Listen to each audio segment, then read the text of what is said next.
All right, so welcome. Thank you everyone for joining us. Welcome to another Let's Move by United Healthcare Let's Get Cooking event with registered dietitian Kelly Lawler and Chef John Ohms. So thank you if you're returning. If this is your first time joining us, welcome for the first time. Again, Let's Move by United Healthcare is here to keep you engaged with a healthy lifestyle, whether that be eating healthy, being physically active, managing stress, and many other things. So be sure to visit your Let's Move by United Healthcare page on your member portal, or you can go to letsmovebyuhc.com to find everything that we have going on. Some events that we have coming up. On October 11th, we have another Motivate Your Money Financial Wellness presentation coming up. On October 17th, we have our next Let's Get Cooking demonstration, which is on eating seafood for a healthy heart. And on October 24th, we have another online Move and Flow dance class. So I will be putting that information into the Q&A feature with the links where you can register. So if you'd like to join us for those events, then you can register for those. And I'll put the link for the Let's Move by UHC site and the Q&A feature as well. So with that, I will turn it over to Kelly and Chef John. All right. Well, welcome everybody. Welcome to our teaching kitchen today. I am registered dietitian Kelly Lawler, and with me today is Chef John Ohms. You can wave over there, Chef John. Say hi. All right. So today we are talking all about whole grains. Chef John and I have put together a few different recipes that we think are going to be super fun. And we're going to get to talk about them too, talk about the health benefits, how to prepare them. And today's recipes, I think we're using them in a little bit different way. Maybe not what we typically would use these grains for. But the reason we're doing this is because it's National Whole Grain Month. September is National Whole Grain Month. So we're going to talk about the benefits. We'll show you how to prep them. And then you guys get to ask questions along the way, which we are very excited about and eager to answer. So Chef John, should we get started with our recipes? What are we making today? Yes, we shall get started very quickly. I have quite a bit of stuff to do today, so we've got three different recipes. Well, three different. Within the first recipe, there's a couple recipes. So I don't know. Technically, it's probably 5 recipes. But so we're going to make a breakfast bowl. It doesn't have to be for breakfast, but it will have a poached egg on it. So I suppose we can call it a breakfast bowl. So it's going to be the whole grain quinoa here. And then some sweet potatoes and some chard, a little bit of avocado sauce that we're going to make, and poached eggs. So that's the first one that we're going to get going. The second one will be a chickpea farro burger, dressed with a little bit of arugula. And the last one will be a peanut butter oat smoothie. So let's get going here on this first breakfast bowl. I've got a pot of water here going for my quinoa. I'm going to turn that up so it's a rolling boil. But I just wanted to show you the quinoa. Where am I here? There's my camera. So this is red quinoa. You sometimes see it as a tricolor quinoa with black and white. This is just straight up red quinoa. You can substitute any whole grain really. But as we move on throughout the recipe, we can talk about the health benefits of this really a super grain that's gotten popular in the last 10, 15 years or so, but has been, cultivated for thousands of years. So really a great whole grain here. All right, my water's boiling here. So we're actually going to do this in real time today. So I just wanted to show you exactly how this works with cooking a whole grain. Usually we have a pre-cooked and ready to go, but so into the boiling water, I've got about 3 cups of water and about 1.5 cups of quinoa. I'm just going to bring that up to a boil. And it takes maybe about 20 minutes or so just for it to invert. And we'll talk a little bit about that as we get going here. But essentially, it's taking the outer kernel and it'll kind of pop open. And so it'll be like the outer kernel will be on the inside, and the inside will be on the outside, so inverted. All right, so we'll just add up to a boil, turn that down to medium low, and we'll simmer that until, until it's done in about 10, 20 minutes. The other long-term project, or it's gonna take a little bit longer, is the sweet potatoes here. So a couple different varieties here. This is the Jewel sweet potato.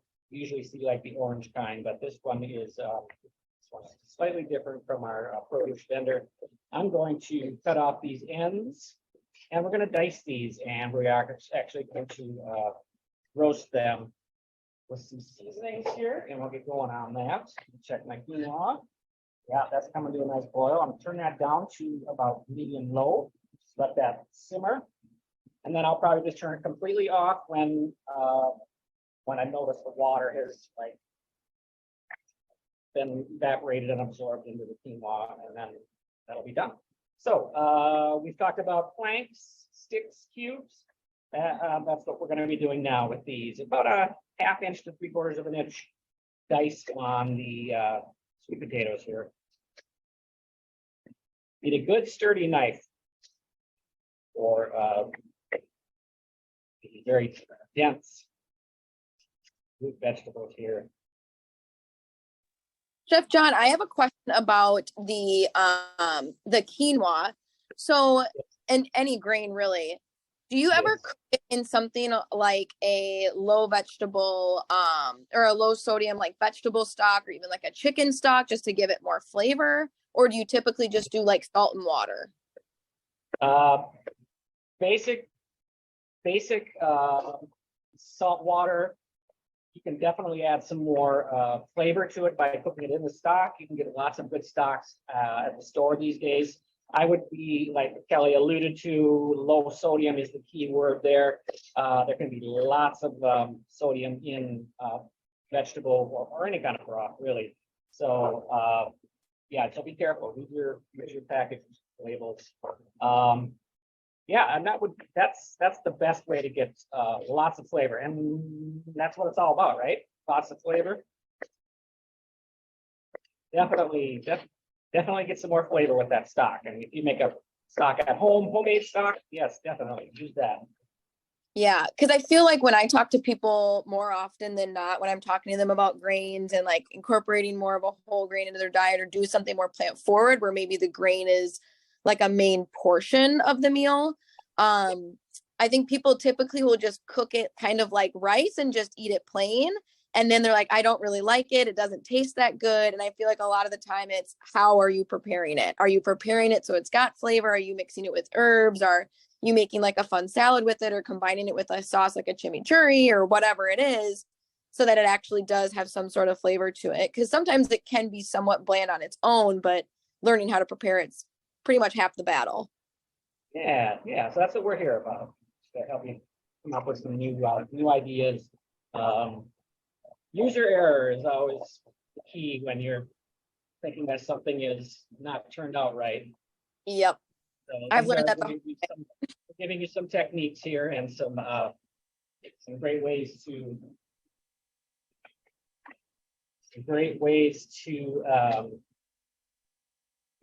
add flavor to your different components of your recipe.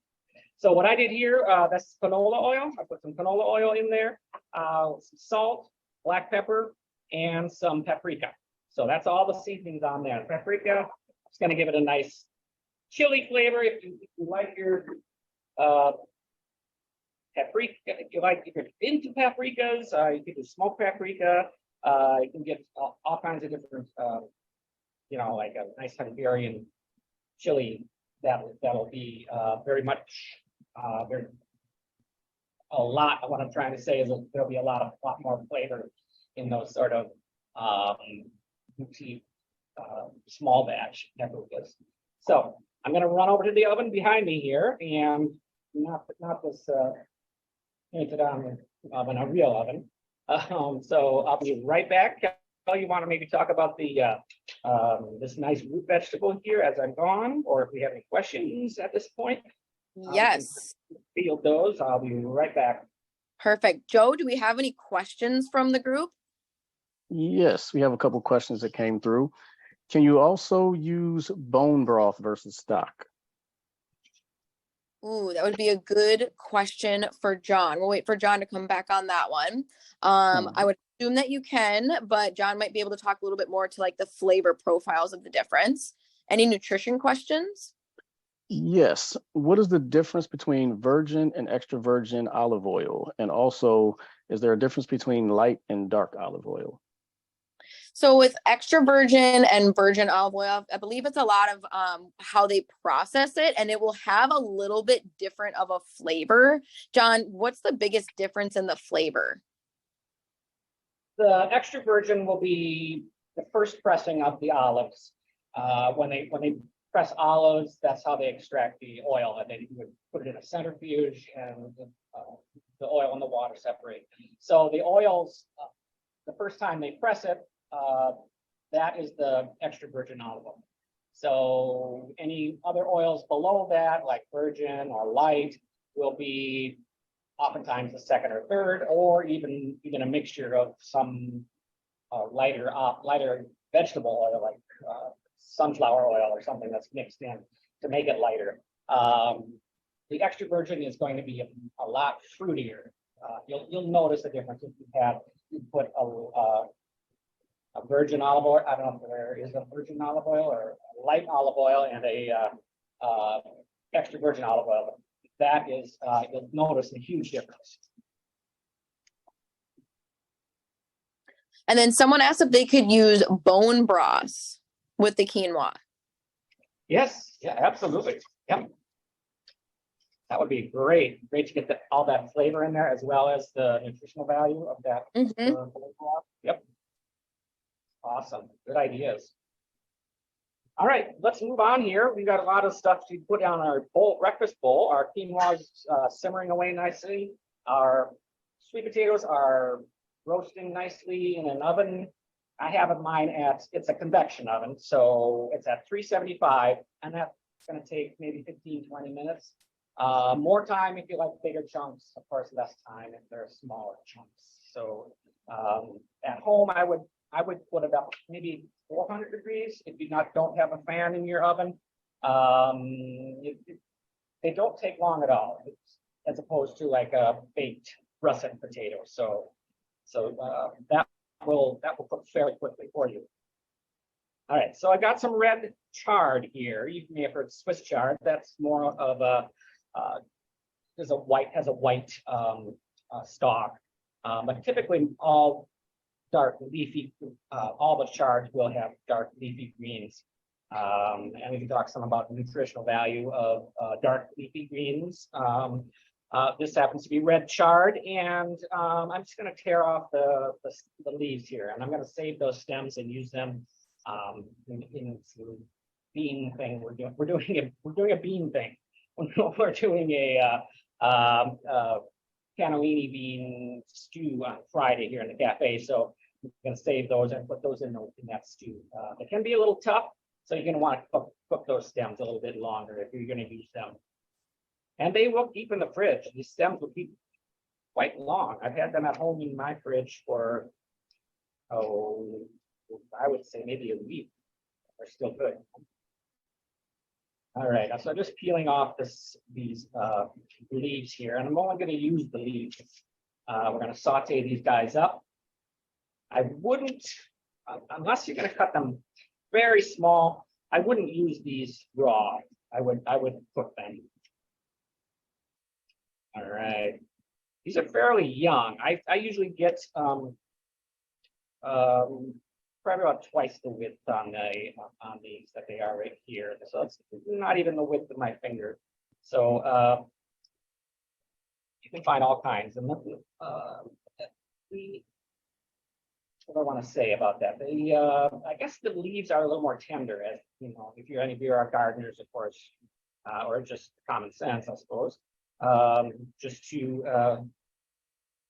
and you get what you can get at the grocery store or the farmer's market or co-op or wherever you shop, and it's easy to get a lot of different a lot of different things these days. Chard is one of my favorite ones, and you can get them at middle of the winter where they're going to be really thick.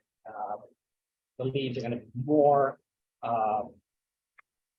really more tough if you don't cook them. So I guess what I'm saying is the younger ones here are very tender. You could eat these raw if you cut them up small enough.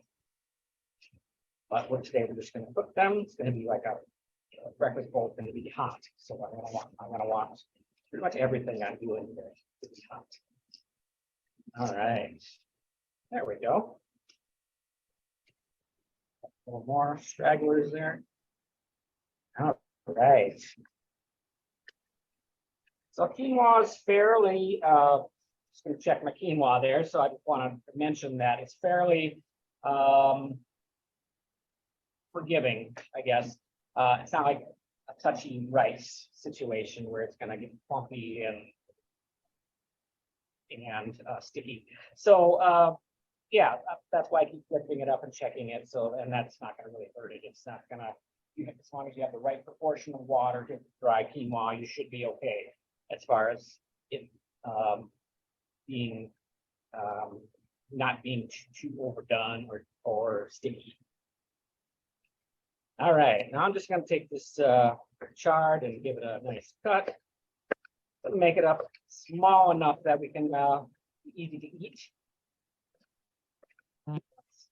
Side, and I'm going to set that right there. Be ready to saute that. All right, I'm going to give this guy a little bit of stir.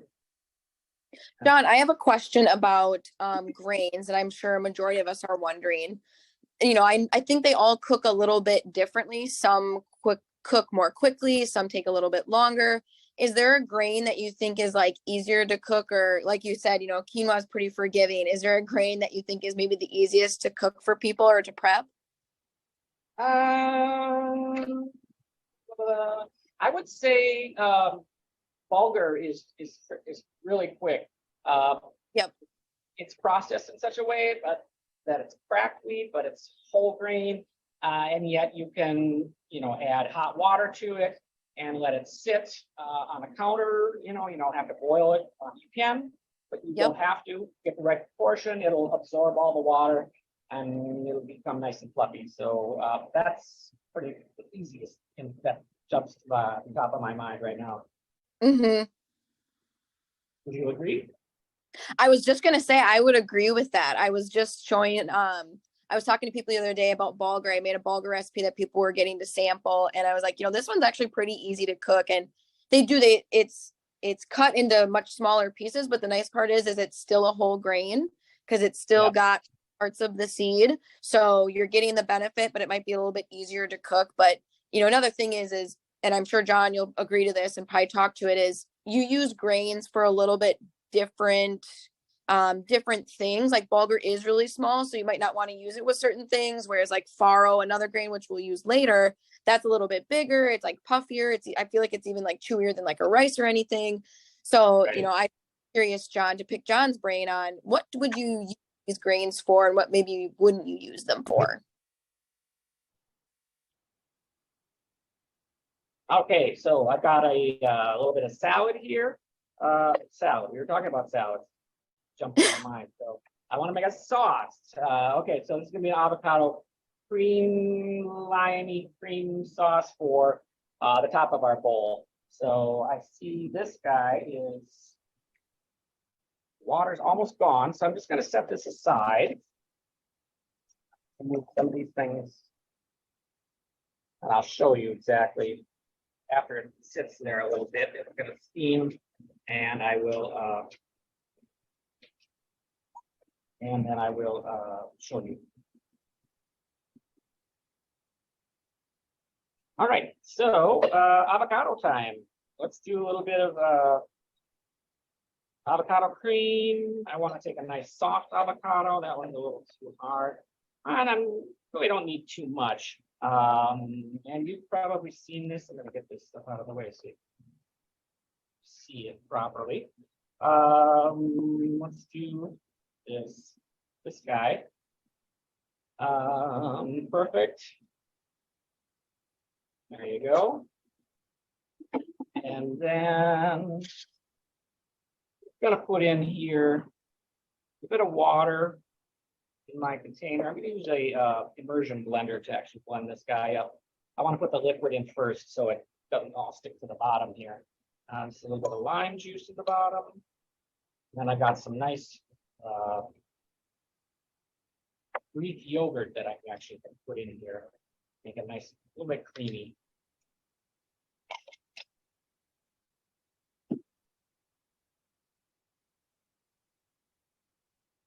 Just saw that there. I just took a spoon and it comes out really easy when they are very ripe. All right.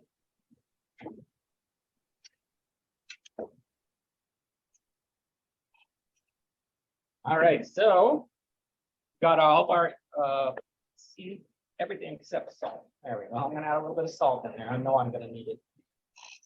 And I'm just gonna blend that up.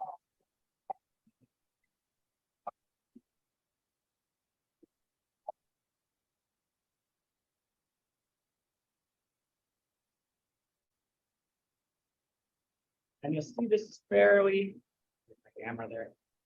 Fairly thick. If you can see that in there, it doesn't really pour easily. So I'm just going to add a little bit more water to that.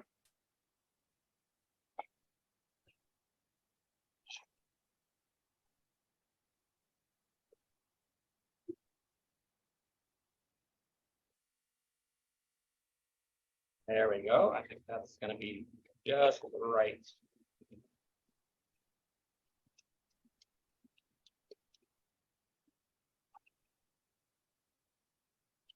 Yeah, see that in there. But this is the see I want it. And you can of course do as you wish and make it as thick or as thin as you like. Get that quick taste. Yeah, it's good. Yeah. It's like a thin guacamole. It has that lime flavor in there. So that's real good. All right, so next we're going to saute up our chard here. And I think I'm going to need to check my roast potato. I'm going to give that a shake and I'll be back to saute, excuse me, saute up this chard. So hang tight, I'll be right back. So while Chef John is doing that, I'll explain what a whole grain is. So a whole grain has 3 different parts to it, which is why it's considered whole. They use all 3, the bran, the germ, and the endosperm. And when you have all of those 3, you're getting more protein from it, you're getting more fiber from it, and you get more nutrients from it. Whereas white rice or like white flours, they pull part of that seed and then you're not getting quite as much from it and you digest it a little bit differently. So that's the reason they're so beneficial. And that's the reason that we're talking about them today. All right, as you can see here, we've got our nice, see how that's soft already? I mean, that was in a 375 convection oven, and that is so soft and it's got a little crispiness. That's why you kind of want to have at that high a temperature is to make sure that it browns on the outside, because it does not take long at all to get done on the inside. All right. Over here. All right, let's do the little chard here. I don't want that yet. I want the oil. I like to use that in sauteing because it's got a high smoke point, high smoke point, meaning that it has it'll take a lot of heat before it starts smoking. And when I'm sauteing, I like to have a very high heat. Or stir frying, it's the sort of same general idea. So I'm going to add a little bit of canola oil. I've got non-stick pan here.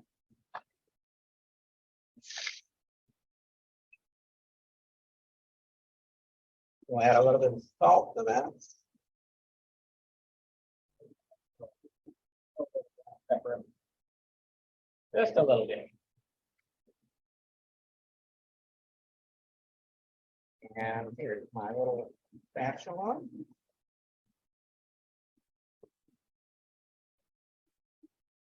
With the nonstick pan, obviously, you don't have to use as much oil. I mean, if you're really watching your oil intake, you can certainly use a pan spray like Tam, that brand. So yeah, that's a great way to do the sauteing here. Joe, do we have any questions for Chef John or myself? All right. Yes, we have a few questions that came through. Oh, that can be done. So one was, at what temperature and how long did you roast the potatoes for?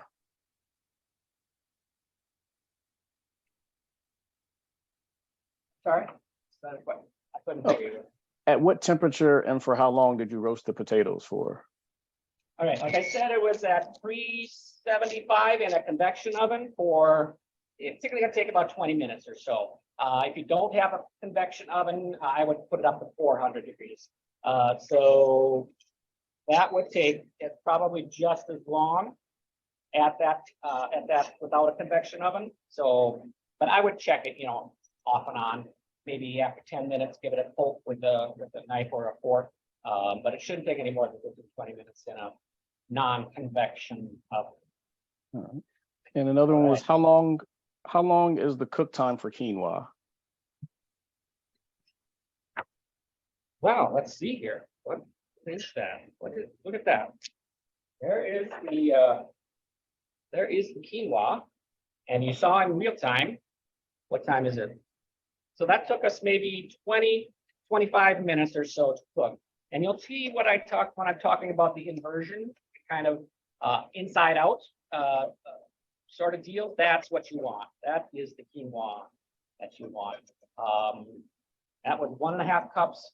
That pretty much looks like it's double the size. All right, one more item here. We're gonna do a little poached egg. Meanwhile, I'll get my, so this is just a little bit of water in the pot that I got going here. I'm gonna add a little bit of white vinegar to that. That'll help hold the egg white hold together. And you don't wanna do too much. I've got maybe 2 cups of water in here at the most. And then I've got about a tablespoon of vinegar. So it's not gonna take, not take too much vinegar. If you add too much, you're gonna taste the vinegar. And you don't want to do that unless you really like vinegar. So I'm just going to chop these green onions here just for a little color and for a little flavor.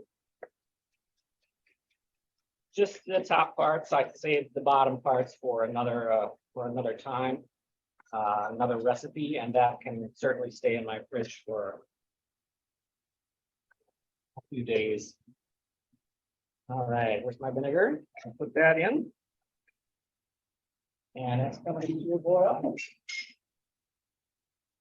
And what I want to do, bring that little bowl back. I want to actually crack it in a separate bowl, just so I know that it's not, I don't have any shells in there or any kind of it's got some blood in it. I just don't want to use that. So that's, and then I like to pour that right into the water.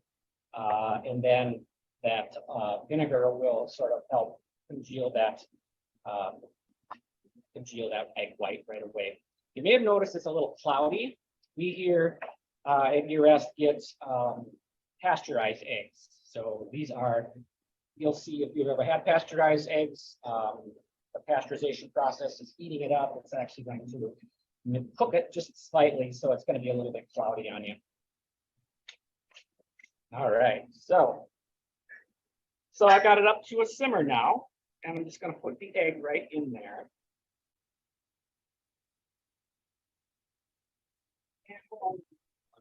Today, since Kelly's far away, we'll only do 1 egg. Kelly's in New York today? Yes, New York. I travel all around the world. Yeah. Spreading the gospel of Nutrition. That's right. That's Good right. job. Good job. So portion size, Kelly, would be about a half a cup on the Yeah, quinoa. half a or cup. Yeah, more? half a cup. But with this, I would say even doing like 3/4 a cup, like Oh, even okay. some people are doing like a cup serving. Honestly, it will depend on like what your nutrition needs are. But if you do about a Right. cup serving, which this is a pretty big base Yep. for the meal, and it's really where you're getting a majority of your protein, which is going to be about 8 grams for a cooked cup. You know that it would be okay to do a cup. Okay. All right. So my yolk is still a bit runny, so I'm just gonna let that simmer a little bit. But as you can see, I'm building up my bowl here. About 3/4 of a cup of quinoa in there, and then also the chard and the sweet potatoes over here. My sauce, raring to go here with my egg almost poached. Kelly, did you talk about the while I was out at the oven about sort of the benefits or the plus, the, the good stuff about quinoa, high protein, and all Yeah. that?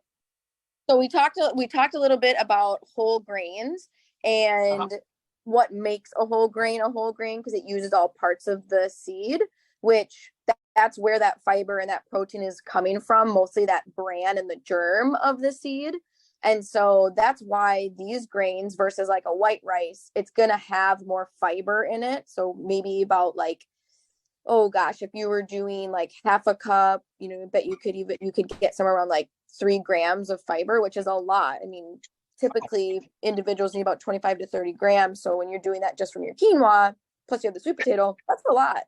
So that's why you want to do a whole grain whenever you can, because it's going to make it more filling. Exactly.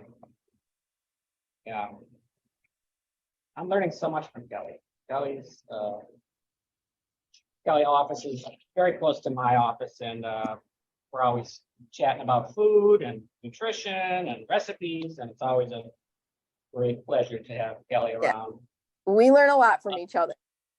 All right, so we got our bowl. I just started with a little bit of sauce on there, and you'll see we got a nice, runny, little bit of runny egg going on there. It looks really good. So Yum. we got eggs. John gets to do the taste testing today. That goes so well together, though. Excuse me. Don't talk with your mouth full.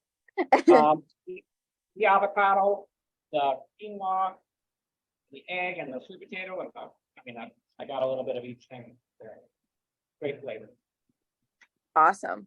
And well-rounded for sure, between protein from the egg, protein and fiber from the quinoa, and then the fiber from the sweet potato and the healthy fat from the avocado.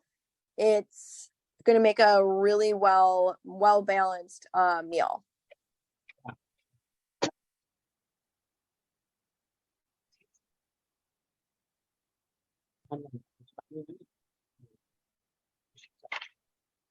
Joe, do we have any other questions while we're kind of switching over? We're gearing up for the second one.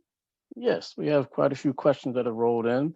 One question is, I've never eaten or cooked chard. Is there a health benefit in using chard, and what does it taste like? Health benefits, 100%. I always say something dark and leafy green like that, you're always going to get something, is particularly vitamin A and vitamin K, which are really good, particularly for like eye health. And then there's even like vitamin C in a lot of them too. That's of your like immunity. And then vitamin K has a lot to do with how our blood clots. Sometimes you need to be careful of that depending on what medications you're on. But it is really beneficial. Chard is. Great. Another question that we have is, I heard that canola oil is no longer considered as healthy as olive oil, avocado, or coconut oil. Is that true? That's a really good question and kind of a loaded question. I know canola oil's kind of been on the kind of been getting a bad rap lately, but canola is fine. It's very low in saturated fat, and it's higher in monounsaturated and polyunsaturated fat, which is what we want. Similarly to olive oil, but it has more to do with the type of oil that it's, or how it's processed. But rest assured, the way that it is processed, you're not getting the harmful effects of what people are talking about. Canola oil really is not that bad. And so I would not worry about it. There's a lot that could be talked about with it, but overall the gist of it is okay. And it is lower in the saturated fat and higher in the fats that you want. Great, thank you. And for those of you who are looking for the recipes that can be found at the bottom of the screen under attachment, as well as on the page where you join the event under as recipe attachment.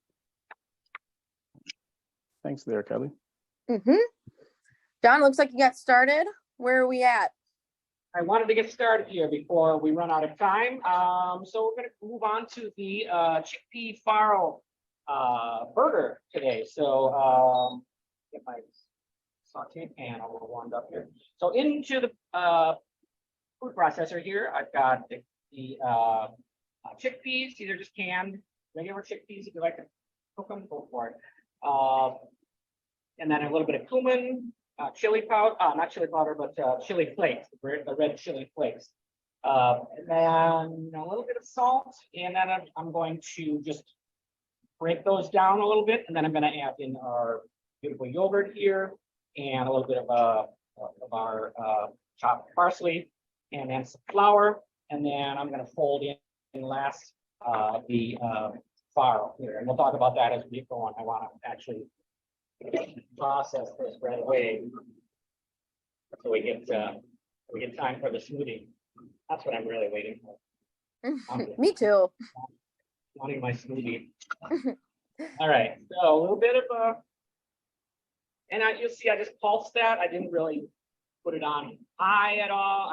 Because I don't want to break it up too much. I don't want a smooth like paste. You could certainly do that. Of course, once you make it, it's yours. I mean, recipes are yours now. So I'm going to keep pulsing that and not doing like a smooth paste. I like a little texture.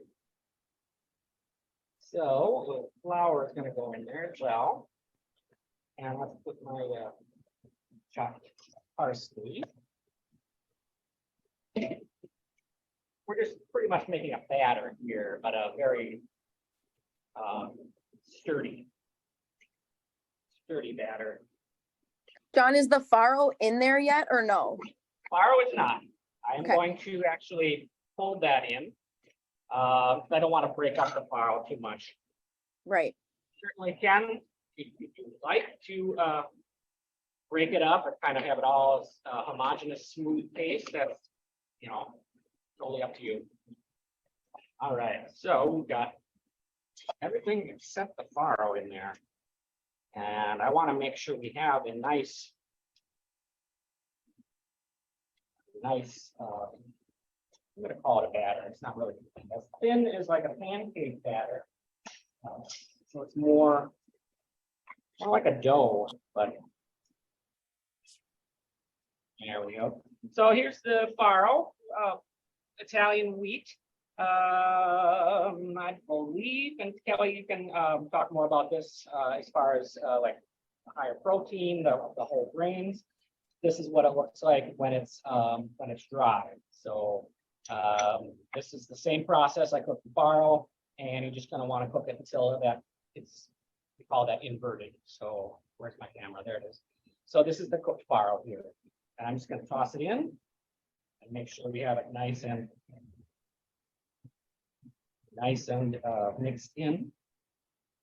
And this one's my favorite grain. I really like the texture of it. It's like nuttier and chewier. So I wouldn't want to break it up. Like I'd want it in its whole form if I were like making a burger of some kind. The only downside is that it does have gluten in it. So if you were to wheat, right? Yep, there's wheat in it. So if you were to use a different grain, I mean, could you use like the quinoa in this one, John? I'm sorry? Could you use a quinoa in substitute of the farro in this one for a gluten-free grain? Certainly. Certainly, I've done that. You can use the bulgur like we talked about. You can use rice. Yeah, it's just a great way to add bulk to it, add more protein, make it a complete protein. Is that a thing? We took a nutrition course back in college, and is do vegetarians who don't eat flesh have to watch that protein intake and balance that with the grains and the legumes?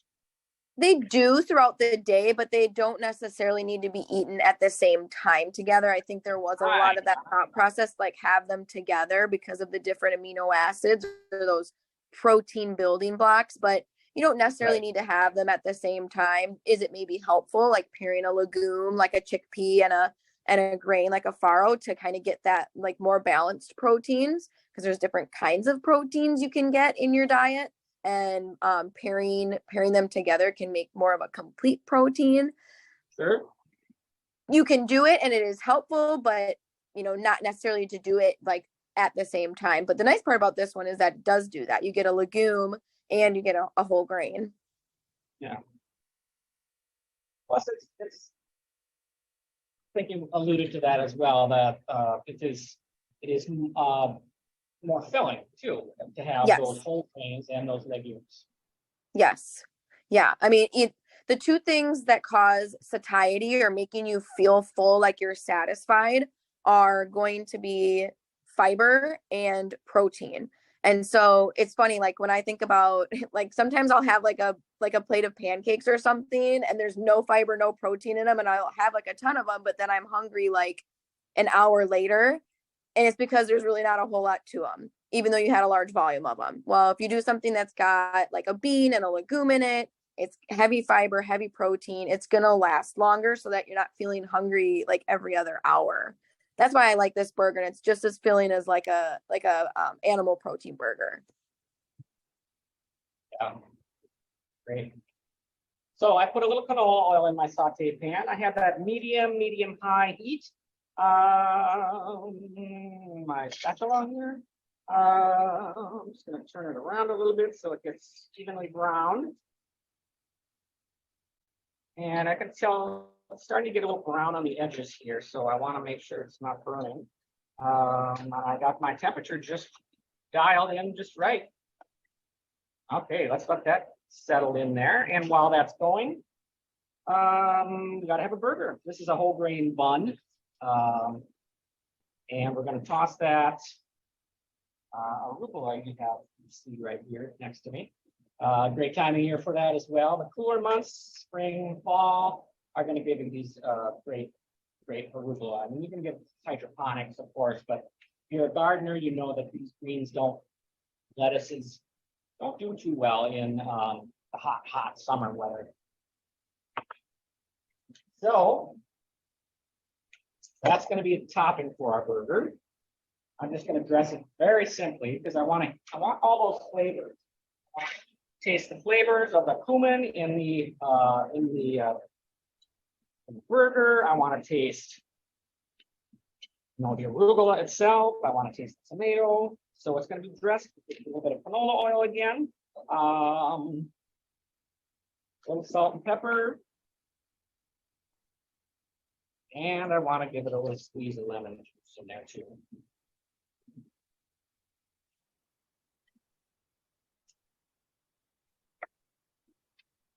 Can you see that at all? Can you see the burgers?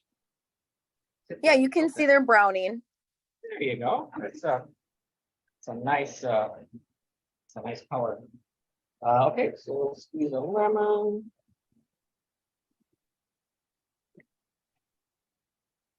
I'm just going to go in there with my hand and mix that all up. This is baby arugula. So if you were looking for arugula, you might see the adult version, and that's really peppery. And the baby stuff is not as pungent. So I would recommend going with this. Sort of really overpower your whatever you're putting it on, if it's a salad or a burger. Yeah.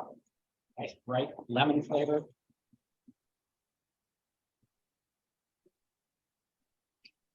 All right, so coming in to finish up our burgers here. And you'll notice there wasn't any egg in this recipe. If you add a little bit of flour, which we did, it's going to help bind that. Chickpeas or garbanzo beans, I'm seeing more and more when we get orders in from our purveyors, calling it chickpea rather than garbanzo. I'm not sure what's going on there, but it's the same thing. They have a little bit of binding agent in just because it is that legume.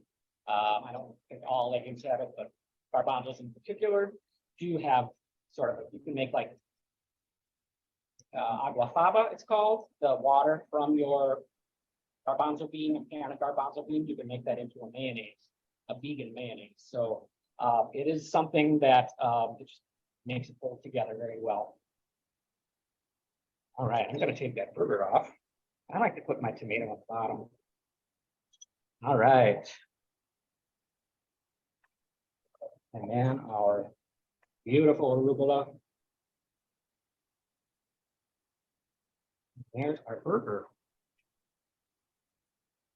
All right.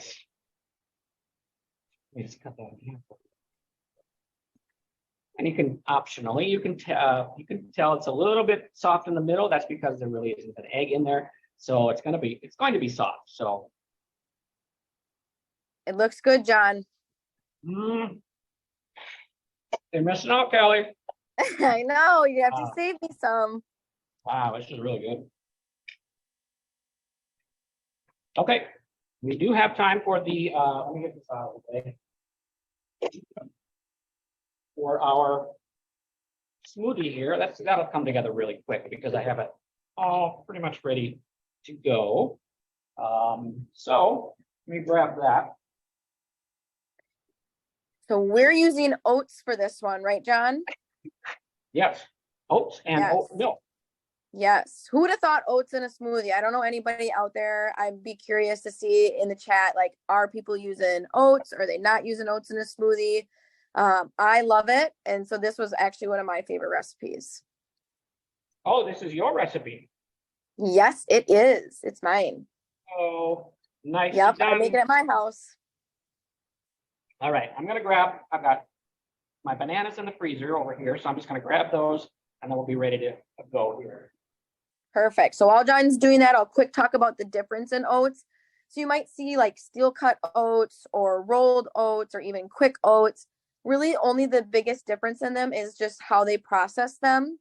A lot of what they're doing is rolling it and sometimes even cutting it so that it can cook quicker. I know we're all on schedules and we're trying to get by quick. So if you want to do the quick oats, there's nothing wrong with it. You still get the same amount of benefits. It'll have a different texture and it'll cook a little bit quicker than something like a steel cut oat. All right, I'm going to first put some oat milk at the bottom. And I'm making enough for 2 here. And my bananas got a little bit thawed out, but this is how I did the bananas. I had some extra bananas that were looking a little soft, and so I just cut them up and put them on sheet pan here and froze them down. It's a great way to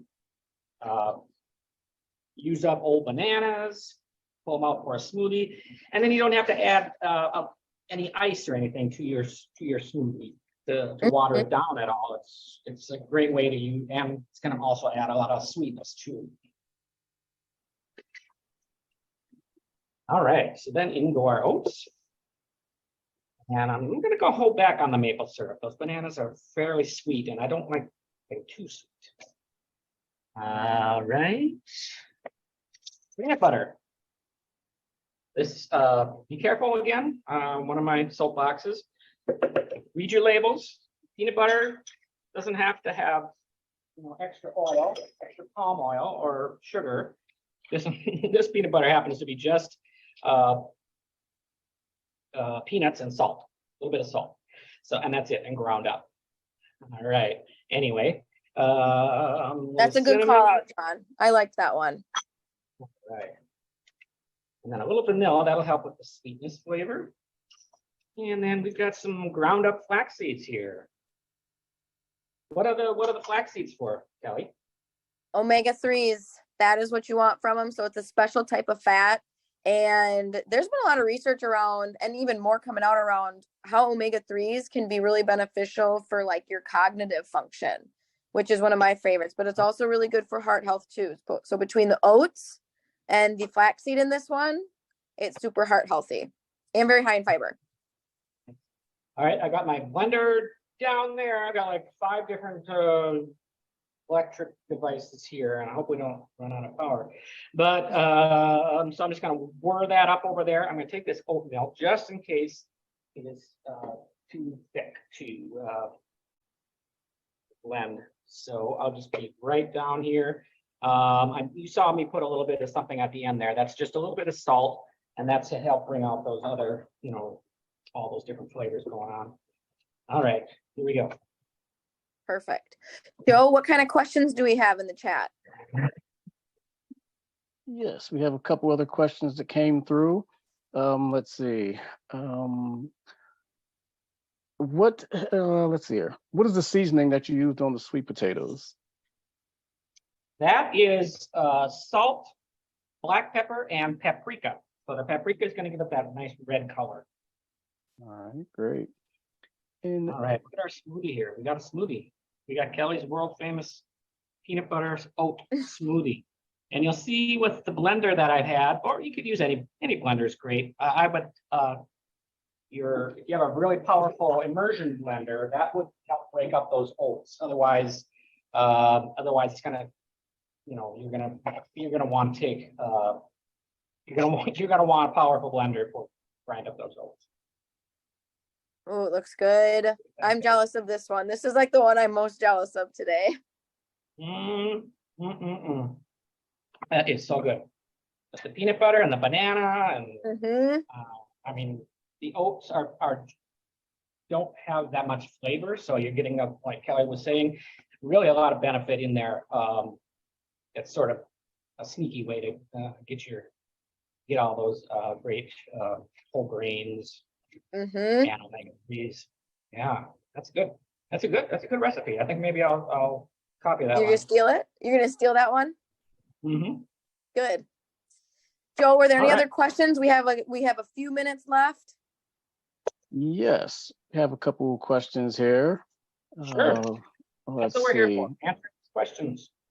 So again, if you're looking for the recipes can be found at the bottom of your screen under the attachment, or on the page where you join the event where it says recipe attachment. So some other questions that came through, we'll see how many we can get through here. Could you go over the distinction between white rice and brown rice again? Yes. So, and this has to do really with any sort of like white grain or whole grain. So a whole grain has 3 parts of a seed. So there's it's the germ, the bran, and the endosperm. So it's all 3 of those. And in a whole grain, it has all 3. In more of like a white rice or a stripped or like a pearled farro, something that's been stripped and processed, it takes away the bran and the germ. So then really only the endosperm is left. And that unfortunately doesn't have as much of the nutrients that we're looking for. Great. The next one is, what time in a regular oven would you cook? How long would you cook the Swiss chard for in a regular oven? In an oven, I would say you could do it with the same temperature as your sweet potatoes. You want a high temperature, so it actually does a little bit of sautéing. So I would say if you did it kind of like what I did here, except in the oven, with a little oil, a little salt and pepper, at a 400 degree, well, 400 without a fan, 375 with a fan. I would say, maybe 10 minutes at the most. So you want to give that a stir after about 5 minutes, and then just cook it a little longer, just till it gets nice and wilted, cooked through. You may add a little bit of water to that pan too, if you're going to do it in the oven. Otherwise, with the oven going, with that dry heat in there, it's gonna make those that chard dry out a little more. So add a little water to that. All right, great. Good question. Another question, what is a vegan alternative for the yogurt?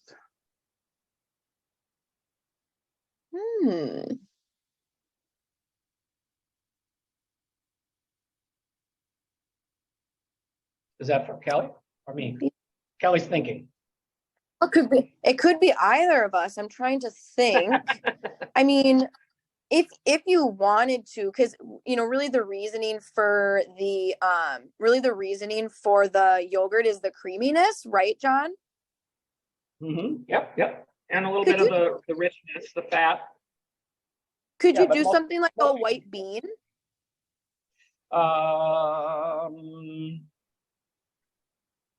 It's in yeah, you could do that. Or there's you do a cashew paste. I've seen that before. That's a good one to substitute, make it something a little creamier. Or tahini sesame paste, or that's another good one. Yep. Vegan option for you. All those would be great tasting in like that burger. Yep, definitely. All right. And does kale have the same vitamins as chard? Very, very similar. A lot of the leafy greens are going to have pretty similar vitamin and mineral content. So really that vitamin A, vitamin K, even like vitamin C, those are going to be pretty prominent in them. All right. And since we're almost at time, last question. Can you use peanut butter powder for the smoothie? Peanut butter powder? I've never heard of peanut butter powder. That's a new one on me. It's more popular now. Is it? I would say you probably want to add more liquid, just giving the powder idea. If you're doing like I'm thinking of like a protein powder of some sort. You don't want to have a little more liquid. It's going to make it thick as it rehydrates, of course. Yeah, I would definitely agree with that. Definitely a great sub or addition. Yeah, you may just need a little bit more oat milk if you're going to use that peanut butter powder. Right. All right, great. Yeah. Well, thank you very much. Those recipes look delicious. I'll be trying those. And thank you again, everyone, for joining us. Again, you can find those recipes at the bottom of the screen. It says attachment, or if you go back to the page where you joined the event, you'll also see a icon there that says recipe, and that's where you can get those recipes and try them out for yourself. This presentation has been recorded, so it will be posted to the site. So you'll be receiving a communication when it is up and ready to view, in case you want to have another viewing of it to see how Chef John does his thing. And also, once we end this session, you'll be receiving a survey. So we really appreciate your feedback on how we did and some things that you want to see coming up in the future. So I'll put a couple things in the Q&A for you for where you can go to see the upcoming Let's Move by United Healthcare events, as well as our next link to our next cooking demonstration on October 17th, which will be for National Seafood Month. And we will be preparing seafood for a healthy heart. So hopefully you'll join us then, as well as some of the other events that we have coming up. I will put those in the Q&A as well for you for the Motivate Your Money series that's coming up, as well as the next online dance class. So thank you again, everyone, for joining us. Have a great rest of your week. Thank you, Kelly, and thank you, Chef John. Thanks a lot, guys. everyone. Have a good one.